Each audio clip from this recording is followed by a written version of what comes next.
మల్లికార్జున గారు, గత ప్రభుత్వం ఎప్పుడూ లేనట్టుగా చరిత్రలో ఒక రాజధాని చట్టబద్ధత కావాలని వెళ్ళడం ఇదే మొదటిసారి. సరే, పాలన మారినప్పుడల్లా ప్రభుత్వాలు మారినప్పుడు పాలన మారకూడదని ఉద్దేశంతో వెళ్ళింది ఇది. ఇప్పుడు మనకి కావాల్సింది నిధులకు సంబంధించి మళ్ళీ ఇప్పుడు ఫైట్ జరుగుతోంది.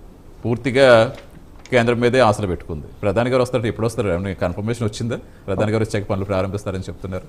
ఒకటి సార్, ముందుగా ఆంధ్రప్రదేశ్ రాష్ట్ర ప్రజలకి, అదేవిధంగా ప్రైమ్ నైన్ న్యూస్ వీక్షిస్తున్నటువంటి వీక్షకులకు, అదేవిధంగా డిబేట్లో పాల్గొన్నటువంటి పెద్దలకు అందరికీ నమస్కారాలు. ఈరోజు ముఖ్యంగా మనము ఆంధ్రప్రదేశ్ రాష్ట్రంలో ఉన్నటువంటి 5 కోట్ల ప్రజలు కావచ్చు, తెలుగు వారి యొక్క ఆత్మగౌరవము, అదేవిధంగా తెలుగు ప్రజల యొక్క సంకల్పం నెరవేరిన రోజు అని చెప్పొచ్చు. ఎందుకంటే ఈరోజు ప్రజాస్వామ్యం యొక్క గొప్పదనం తెలిసిన రోజు అని చెప్పొచ్చు. ఏదైతే ఆంధ్రప్రదేశ్ రాష్ట్ర ఏకైక శాశ్వత రాజధానిగా శాతవాహన వంశస్థులు పాలించినటువంటి, ఇక్ష్వాకులు పాలించినటువంటి ధాన్యకటకం అయినటువంటి అమరావతిని శాశ్వత రాజధానిగా ఈరోజు ఆంధ్రప్రదేశ్ రాష్ట్ర ప్రజానికం ఎన్డీఏ మద్దతుతో ఈరోజు అసెంబ్లీలో తీర్మానం చేస్తే, పార్లమెంట్ ఉభయ సభలు, లోక్సభలో మరియు రాజ్యసభలో బిల్లు ఆమోదం పొందడం నిజంగా చరిత్రలో చిరస్మరణీయంగా నిలిచిపోతుంటుంది. అమరావతి యొక్క చరిత్ర ఎప్పుడు చరిత్ర పుటల్లో ఉంటుంది. ఇది కూటమి యొక్క గొప్ప విజయం. ఈరోజు భారత ప్రధాని నరేంద్ర మోదీ గారు ప్రజల వైపు ఉన్నారు. అదేవిధంగా దార్శనిక నాయకత్వ లక్షణాలు ఉన్నటువంటి చంద్రబాబు నాయుడు యొక్క సంకల్పం కావచ్చు, అదేవిధంగా డిప్యూటీ సీఎం పవన్ కళ్యాణ్ గారి యొక్క కృషి కూడా ఉందని మేము స్పష్టంగా చెప్తున్నాం. నిన్న చూసినట్లయితే మా భారతీయ జనతా పార్టీ రాష్ట్ర అధ్యక్షులు పివిఎన్ మాధవ్ గారు, అదేవిధంగా చంద్రబాబు నాయుడు గారు, అదేవిధంగా జనసేన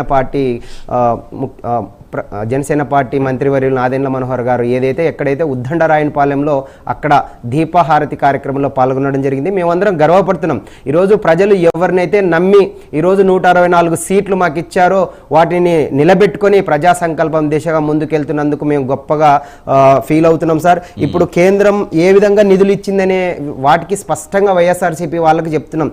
ఈరోజు కేంద్రం యొక్క గతంలో 2015లోనే కేంద్రము ఆంధ్రప్రదేశ్ 2014 విభజన తర్వాత ఏర్పడిన కొత్త రాష్ట్రం అని చెప్పేసి 2500 కోట్లు అమరావతికి కేటాయించింది. అదేవిధంగా హృదయ్ అనే పథకం కింద 32 కోట్లు అమరావతిలోని బౌద్ధ రామాలయం నిర్మాణం కోసం ఇచ్చింది. అదేవిధంగా హడ్కో కంపెనీ ద్వారా 11,000 కోట్లు అమరావతి నిర్మాణం కోసం ఇచ్చింది.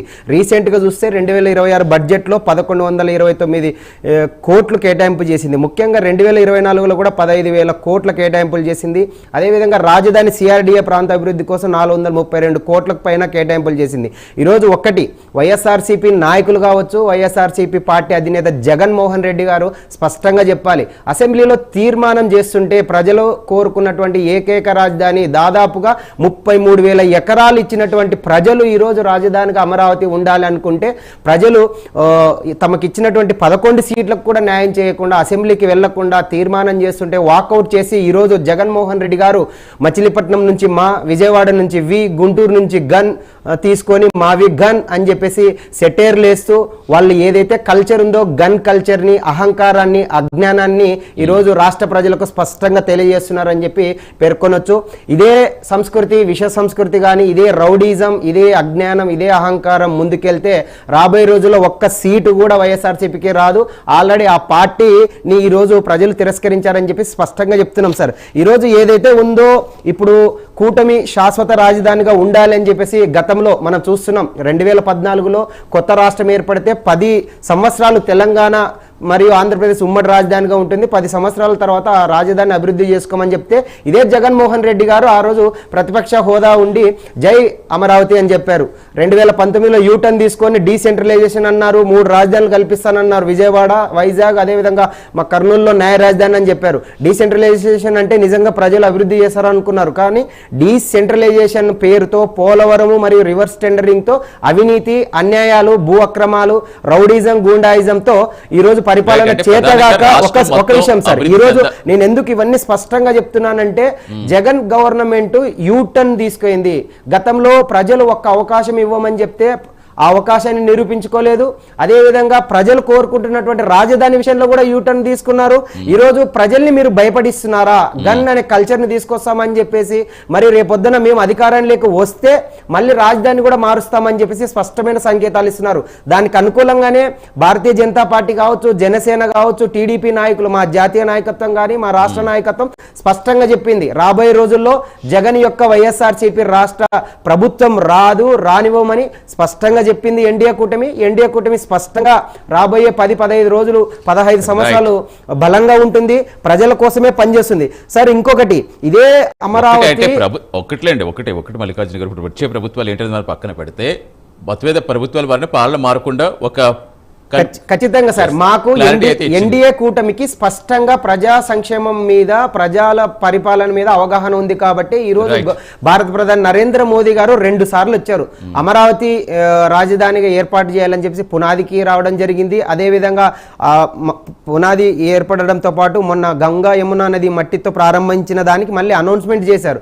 ఇప్పుడు రాజధాని ఏకైక అమరావతిగా ఉంటుందని తెలియజేసిన తర్వాత ఖచ్చితంగా రాబోయే రోజుల్లో ప్రధాని మోదీ గారు కూడా వస్తారనే నమ్మకం ఉంది, విశ్వసనీయ వర్గాల సమాచారం ఉంది. ఖచ్చితంగా ముచ్చటగా 3వసారి ఆంధ్రప్రదేశ్ రాష్ట్రానికి నరేంద్ర మోదీ గారు ఉంటారు. ఖచ్చితంగా మేరే సాత్ ఆంధ్రప్రదేశ్ అని నరేంద్ర మోదీ గారు గతంలో పేర్కొన్నారు. ఈరోజు నరేంద్ర మోదీ గారి గుండెల్లో ఆంధ్రప్రదేశ్ ఉంది, ఆంధ్రప్రదేశ్ యొక్క గుండెల్లో నరేంద్ర మోదీ గారు ఉన్నారు కాబట్టి ఈ రోజు ఈ విజయం సాధించబడిందని చెప్పేసి స్పష్టంగా చెప్తున్నారు. ఒక్క సెకండ్ ఈ రోజు భాషా ప్రయుక్త రాష్ట్రాల గురించి చాలా అన్యాయంగా మాట్లాడుతున్నటువంటి వైఎస్ఆర్సీపీ నాయకులకు ఒక్కసారి చరిత్రని ఒక్కసారి తెరవేసుకొని అని చెప్పేసి నేను చెప్తున్నాను. ఎందుకంటే 1953 అక్టోబరు 1వ తారీఖు ఇదే ఆంధ్ర రాష్ట్రం కోసం అమర్జీవి పొట్టి శ్రీరాములు గారు బలిదానం చేశారు. తర్వాత ఆంధ్రప్రదేశ్ లో 1956 నవంబర్ 1 మనల్ని హైదరాబాద్ లో కలిపితే మళ్ళీ మన 2014 జూన్ 2న మనల్ని విడగొట్టారు. మళ్ళీ భవిష్యత్తులో జగన్ లాంటి నాయకులు డీసెంట్రలైజేషన్ తో 3 రాజధానుల పేరుతో మనల్ని విడదీయకూడదు అని చెప్పేసి ఈ రోజు అసెంబ్లీలో కావచ్చు, పార్లమెంట్ లో, లోక్సభలో, రాజ్యసభలో ఈ రోజు ఆమోదం పొంది భవిష్యత్తులో ఎప్పటికి కూడా ఏ ప్రభుత్వం వచ్చినా కూడా రాజధానిని మార్చకూడదని చెప్పేసి ఇది చరిత్రలో నిలిచిపోయే విధంగా ఈ రోజు తీర్మానం చేశారని చెప్పేసి చెప్పడానికి